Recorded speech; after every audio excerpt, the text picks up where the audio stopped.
All right, in this lesson, we're looking at factoring special products.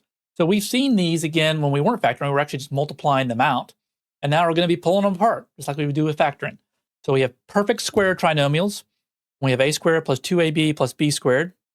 And then we have recognizing difference of squares. So let's look at this one here. Factor x squared plus 10x plus 25. So if we recognize this as a pattern, we can go straight to what this is. So we see that this is, if a is x and b is 5, we see that 5 squared is 25, and the product of a times b doubled is 10. We can go straight to this as being x plus 5 squared. I'll be honest, I'm pretty good at these, and I typically don't even do them that way. I go ahead, so that's way one is to recognize the pattern. The way I do these is the way I do all of them. Is we have an understood 1 there, so I know we're going to factor these fairly easily. Unlike that last lesson that we did where we had a not equal to 1, that gets tricky. So factors of 25, that's sum to 10. Only one way we can do that, 5 times 5. So 5 times 5 is 25, and 5 plus 5 is 10. Okay, we see this double factor here, 2 copies of the same factor. As mathematicians, we want to write this a little more compactly, x plus 5 squared. I recommend doing them this way rather than sort of using the pattern, but you certainly can use the pattern.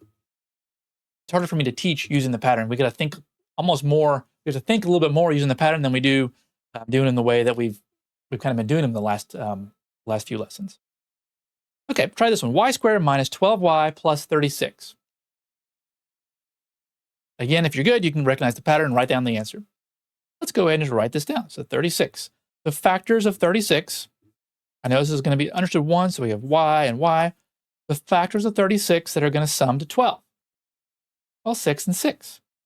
That 12 is negative. Both these have to be negative. A negative times a negative is a positive, so we're still good there. So minus 6, minus 6. And so we would rewrite that as y minus 6 quantity squared.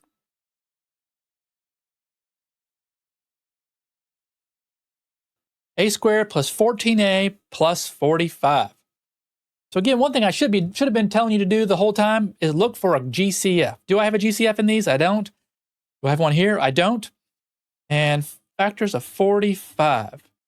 So I can do factors of 45 is 5 times 9 is 45.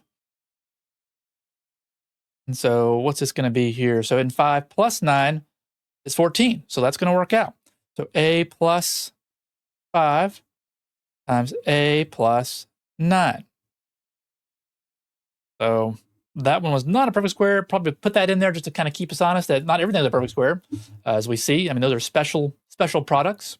You know, another way that you can look at these, if we go back to this first one, if we look at this last term and you recognize that that is a perfect square, and we should know those perfect squares up to at least 100, right? 1, 4, 9, 16, 25, 36, 49, etc. We recognize it's a perfect square, and that the square root of 25 is 5, and I double 5, I get 10. That's another way that I can get to this a little more quickly. So same thing, 36, perfect square. The square root of 36 is 6. When I double it, I get that 12, and so that tells me it's probably going to be a perfect square, or it is going to be a perfect square.